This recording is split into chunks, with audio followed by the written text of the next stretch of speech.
So really, ain't nothing in this integration. I need some land. I need some jobs. My people need jobs. We need something so we can build and do for ourselves, and we must have some land. Now, what's your suggestion? What should be my movement? Integrate? Yeah, equal rights in a mixed society. In this society, where you still own the government, you still own the train station, the railroad plant, the lecture plant, these television cameras, you still make all the food, you control everything, and I'm like a leech on a dog's back. All I can do is just wait for you. I can't do nothing for myself. Integrating in your society don't mean I'm doing nothing for myself. You doing it all. I want to do something for myself. I'm tired of depending on you. You might get broke one day. Your stores might close. Your gas pumps might cut off again. I'm relying on you now. Can I have my own land?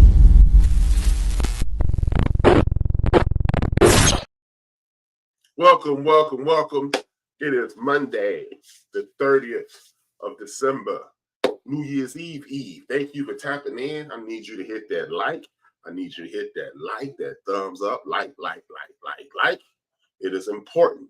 It is a few minutes with HRap. I did a little modification. Had a few people say, hey man, sometimes your shows be longer than 15 minutes. Majoring in the minors. We're going to talk about that tomorrow. Thank you for tapping in. It is important that you do so every week.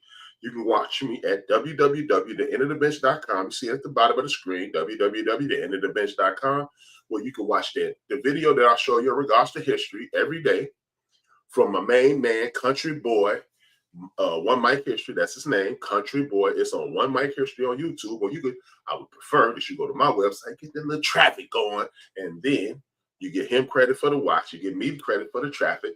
And then one hand watch the other, both hands watch the face. Start every show by saying thank you to my parents. Each one of my parents, Dolores is my mother, John is my father. Together they created me and inspired me. My dad, freedom fighter, my mom, freedom fighter, inspired me to do this, to uplift my community every day, 5 days a week. It is called A Few Minutes with HRap. Thank you for tapping in. It's important. Now, today it's going to be kind of short because I'm going to do a little more than a few minutes tomorrow. It's the end of the year show. We'll talk about what's been going on. We'll talk about some things on mine. It ain't going to be too long, but it's going to be longer than normal. Now, today is the last rant I'm going to do about this situation that happened in November when people got put in play, and now those people, you're going to mess around and find out.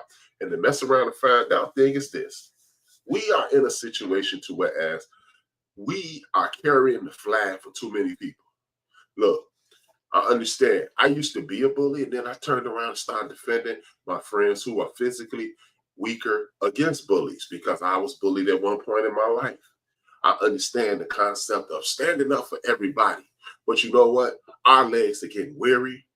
No one is helping us with the load that we have. So it seems as if we, as the Black community, we need to start strengthening our legs, creating a foundation beneath us. And then once we create that foundation beneath us, we can create something that sustains us. And once we sustain us, and once we get our community in a better situation or in a more advantageous for the future generations, we can then start assisting others. Am I telling you to turn your back on others? No, I'm not. No, I'm not. But what I am saying is this: 1 for us, 1 for you, 1, 2, 3 for us. 2 for you, 1, 2, 3, 4 for us. 3, 4 for you, 1, 2, 3, 4, 5, 6 for us. That's how we have to start counting. That way we'll have a surplus, and once we have a surplus, we won't have to worry about people helping us and people being disrespectful and disregarding and things of that nature to us. Because at that point, we have us. And then when we can't help, we will. And when we can't, we won't. We have to fall back, much like most communities do. They secure their communities, and then if there's a little left, they'll help other people. That's how we must do things. Now, as I said, the aforementioned administration that's about to come into play within the next 25 days is on the rampage. I told y'all about a month ago. The beautiful thing about fighting evil and wicked people is because evil and wicked comes directly at you. It doesn't weave, it doesn't bob. It is just like Muhammad Ali, which would be us, fighting Sonny Liston. All Sonny Liston could do was just walk up on people, have very little lateral movement, and he will pound on you and knock you out. But when you meet a guy who's just as big, just as strong, smarter than you, and just as powerful as you, you are lost. You won't even have the wherewithal to finish that fight. Got a little head cold, people, bear with it. What I want you to understand is this. When you see the people from the MAGA group and the Republican Party, they're at odds right now. That's the thing about wicked behavior. Wicked behavior is equivalent to a dog chasing its tail. When they see something else, they'll go at that. See, people don't want to identify racism, discrimination, denigration, and things of that nature because no one wants to be viewed as evil. But this group of people that I believe in the MAGA camp, they don't care. They really don't care. They can give a darn about anybody but their people. The super rich are fighting with the wannabe super rich, and now they're at each other. So this is our opportunity, Black people. This is our opportunity to step in between, step up, and watch that fight, and then hopefully we can pull something out of it. The enemy of our enemy is our ally. We don't have any friends. It's been proven time and time again. There is no such thing as absolutes unless you're speaking about mathematics. It is absolute that if you do this and you do this and you count, it's going to be 2. Absolutely. No, you can't, it's just 1. No, the sum total is one number, but it's 1 plus 1 is 2. And we need to realize that, look, we have seniors, we have younger people, we have people right in the middle at the top of the youth, which will be young adults, and the top of at the bottom of the seniors, which will be people who are middle-aged, much like myself. We must do everything we can to preserve life for our grandchildren's grandchildren. I'm going to say that slowly. I want you to understand it. Our grandchildren's grandchildren. That's why you say the name of the story is Our Flag. We need to plant our flag in this wilderness called the United States and make sure we have our settler project intact. We need to ensure that we're supporting Black businesses. We need to go out of our way to support Black businesses. We need to go out of our way to do everything we can to enhance our young people's lives. Everybody, everybody is built to learn. Everybody is built to learn, but not everybody is built for college. Some of us are good with our hands. Some of us are creators, and others of us are part of what W.E.B. Du Bois used to call the talented 10, where they are infused with academia. What we're going to have to do is take the ideology of one Booker T. Washington and the ideology of one W.E.B. Du Bois, merge them together to create the greatest nation in the history of the world. What I'm going to do right now is tap into history, because y'all know I am a fanatic in regards to history. History is was my favorite subject as a student, and it's my favorite thing to talk about. I'm going to give you a flashpoint into history, and then I'm going to come back and close this thing out, because a few minutes with HRap is about to continue in a second. I want you to understand this.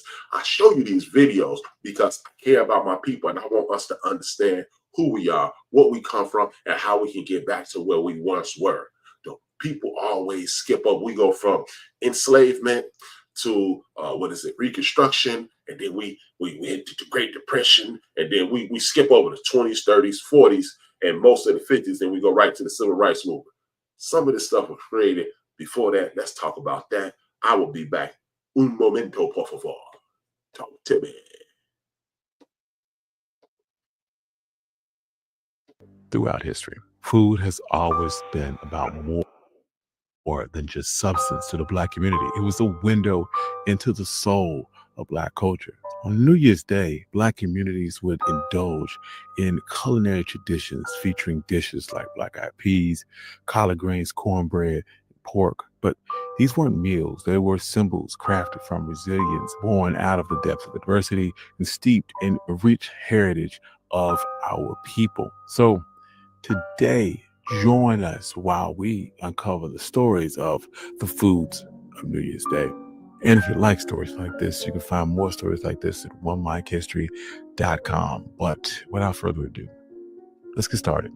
Each New Year's Day, I fondly remember my grandmother setting up a pot of dry black-eyed peas on the stove to soak. She would carefully prepare her special New Year's Day meal. By morning, she would simmer them with smoked turkey necks, and it filled the house with a savory aroma. Once tender, she would ladle them over a bed of rice, pairing them with collard greens and cornbread.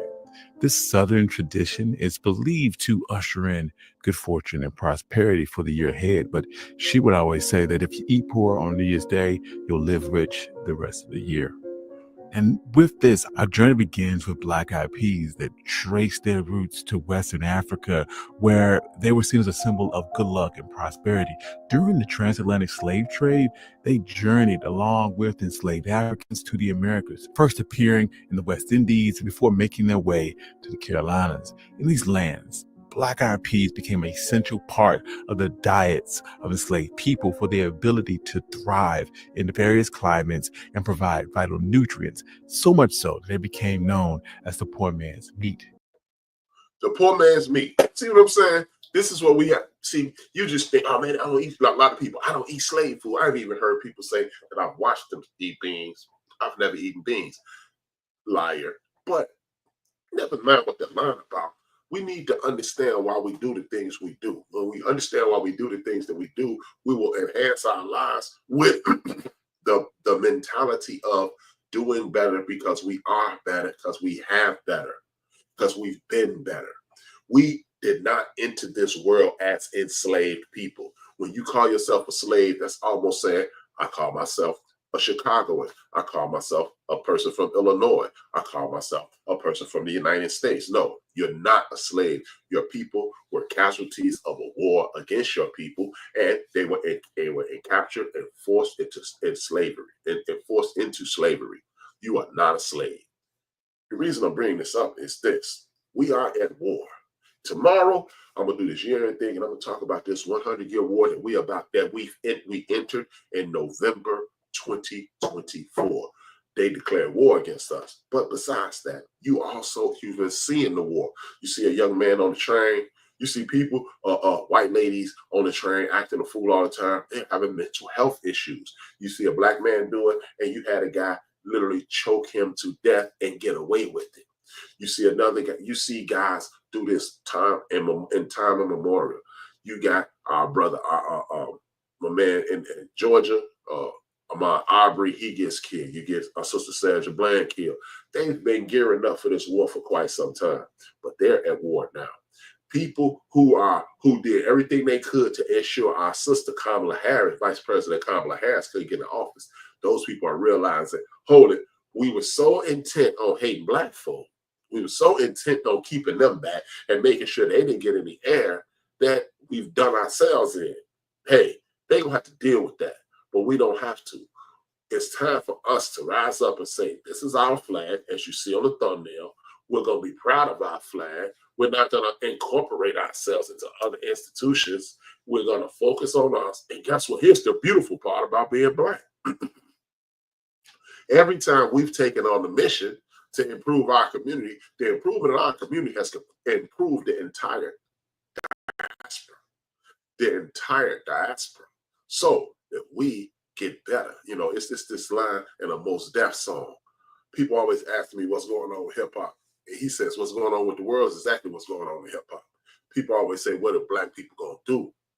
What we're going to do is get better. And when we get better, it's going to become infectious, and it's going to make the world better. We're no longer going to allow other people to identify who we are. And we're no longer going to fight for the attention, the approval, and the acceptance of any other community. This your man HRap. I'm coming at you every day. Some of it's going to be good, some of it's going to be bad in your opinion. But you know what? It's all going to be for the betterment of my community. If you don't like what I'm saying, sucks to be you. And if you do like what I'm saying, I want you to hit that subscribe button. Go visit my website. Look at the whole Country Boy video. It is in the description of this episode. Thank you. Happy New Year. I will talk to you tomorrow. More than likely, I'm going to do it early tomorrow because I want you to really share the episode tomorrow because I think it's very important. HRap B. I'm Brian Williams to my mother, my grandmother, and my grandfathers, and both my parents. I'm Brian Williams to my friends. I'm HRap B. And you know what else I am? 2 fingers, 1 word. And it is necessary for those people who rule over us and who rule over African people the world over. If those people are to stay in power, they must destroy our ability to love each other in a healthy sort of way. This is why